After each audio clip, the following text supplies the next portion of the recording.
ঘোড়ামারা চর। বহু বাড়ি জলের তলায় বিলীন হয়ে গেছে।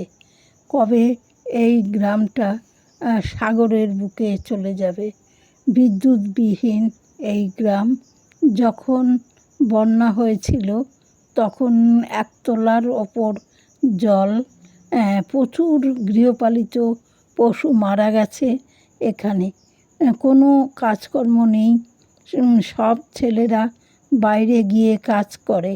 ঘোড়ামারা দ্বীপের অঙ্গনওয়াড়ি স্কুল, বিডিও অফিস, বাজার, এখানে একটা হাই স্কুল আছে, সোলার প্রজেক্ট আছে। এই ঘোড়ামারা দ্বীপে আস্তে আস্তে সাগরের বুকে তলিয়ে যাবে যে কোনো সময়। এখন অবশিষ্ট কিছু অংশ আছে, তা কবে এইটুকু বিলীন হয়ে যাবে এই আশঙ্কায় এখানকার মানুষেরা দিন গোনে।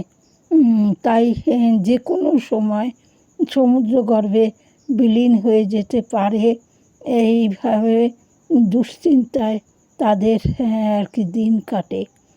তারা যারা বয়স্ক মানুষ, কেউ মানে কাজকর্ম করার মতো নেই, তাদের দুর্ভোগের শেষ নেই।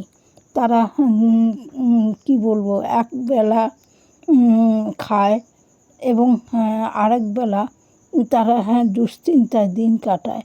তাদের ওই সরকার থেকে মানে রেশনে যে চাল পায় ওই দিয়ে তাদের জীবিকা নির্বাহ করে।